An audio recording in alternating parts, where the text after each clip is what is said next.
നമസ്കാരം. ഒരിക്കൽ കൂടി അകമഴിഞ്ഞ നന്ദി പ്രകാശിപ്പിച്ചുകൊണ്ട് ഏവരെയും ലിലു പ്രേംസ് കോർണറിലേക്ക് ഹൃദ്യമായി വരവേറ്റുകൊള്ളുന്നു. ഇന്ന് ഞാൻ പരിചയപ്പെടുത്താൻ പോകുന്നത് എൻ്റെ വീട്ടിലെ ഇസ്രായേൽ ഓറഞ്ചിനെ കുറിച്ചാണ്. ഇതിനെ ജാഫ ഓറഞ്ച് എന്നും സാലഡ് ഓറഞ്ച് എന്നും വിളിക്കാറുണ്ട്. ഈ ഇസ്രായേൽ ഓറഞ്ച് എങ്ങനെയാണ് നടുന്നതെന്ന് നോക്കാം. അത് നല്ല ആഴത്തിൽ, അത് മണ്ണിലാണ് നടുന്നതെങ്കിൽ നല്ല വലിപ്പമുള്ള കുഴി എടുക്കണം. നല്ല ആഴവും വേണം, വീതിയും വേണം.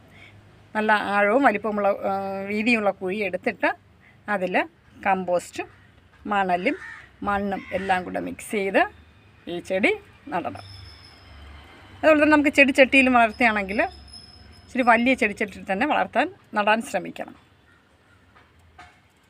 അപ്പോൾ ചെടിയൊന്ന് സെറ്റിലാകുന്നവരെ അതിന് വെള്ളം നന്നായിട്ട് ഒഴിച്ചു കൊടുക്കുകയും വേണം. ഒരു ദിവസം 6 മണിക്കൂറെങ്കിലും അതിന് സൂര്യപ്രകാശം ലഭിക്കണം. മണ്ണിന് ഈർപ്പം ഉണ്ടായിരിക്കണം, പക്ഷേ വെള്ളം തങ്ങി നിൽക്കാനും പാടില്ല, എന്നാൽ അത് അഴുകിപ്പോവും. വളം, ഫെർട്ടിലൈസേഴ്സൊക്കെ കൃത്യമായ അളവിൽ കൊടുക്കുകയും വേണം. ഇത് ട്രോപ്പിക്കൽ കാലാവസ്ഥയിൽ നന്നായിട്ട് വളരും. ഇതിൻ്റെ ഇലയുടെ പ്രത്യേകത കണ്ടോ? ചെറിയ നീളമുള്ള ഇലകളാണ് ഇതിനുള്ള, ചെറിയ നീളമുള്ള ഇലകൾ. സാധാരണ ഓറഞ്ചിൻ്റെ ഇല പോലെ നല്ല വ്യത്യാസമുണ്ട്. ഇതിൻ്റെ പൂക്കൾ, ഇപ്പോൾ ഇതിൽ പൂവില്ല, പൂവൊക്കെ പൊഴിഞ്ഞു പോയി. പൂക്കൾ നല്ല വെളുത്ത നിറമുള്ള കുഞ്ഞു പൂക്കളാണ്, കുഞ്ഞു നക്ഷത്ര പൂക്കളാണ് ഇതിനുള്ളത്. അത് ഇതിൻ്റെ ഇങ്ങനെ ഈ ശിഖരത്തിൻ്റെ കൂടെ ചേർന്നാണ് പൂ വരുന്നത്.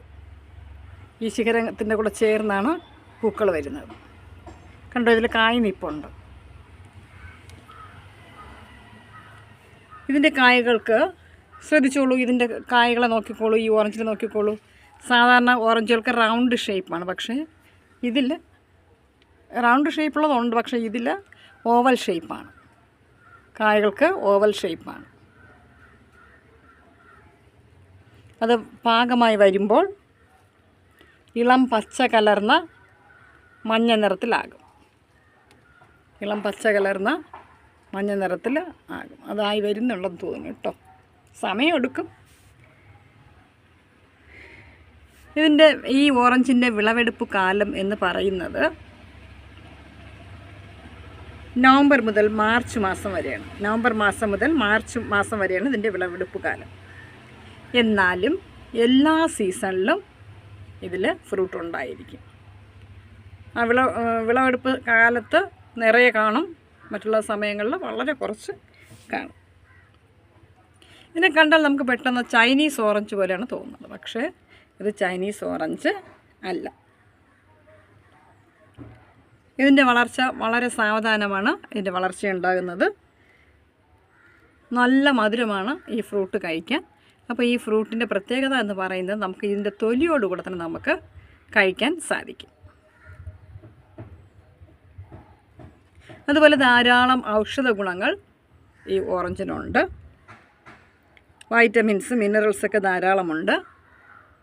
വൈറ്റമിൻ എയും വൈറ്റമിൻ സിയും, ഫോളേറ്റ് അതായത് B9, തയാമിൻ B1, B6, അതുമാത്രമല്ല അതുകൂടാതെ കാൽസ്യം, പൊട്ടാസ്യം, ഫൈബർ, ഫ്ലവനോയിഡ്സുകൾ, ഫൈറ്റോ ന്യൂട്രിയൻസ്, ധാരാളം അളവിൽ ആൻറ്റി ഓക്സിഡൻസും ഇതിലടങ്ങിയിട്ടുണ്ട്.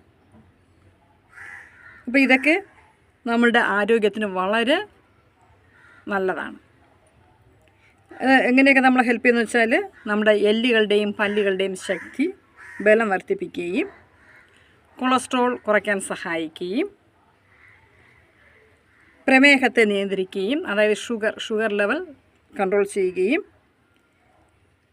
നമുക്ക് നല്ല കാഴ്ചശക്തിയും ഉന്മേഷവും പ്രദാനം ചെയ്യുകയും ദഹന സംബന്ധമായ പ്രശ്നങ്ങൾക്ക്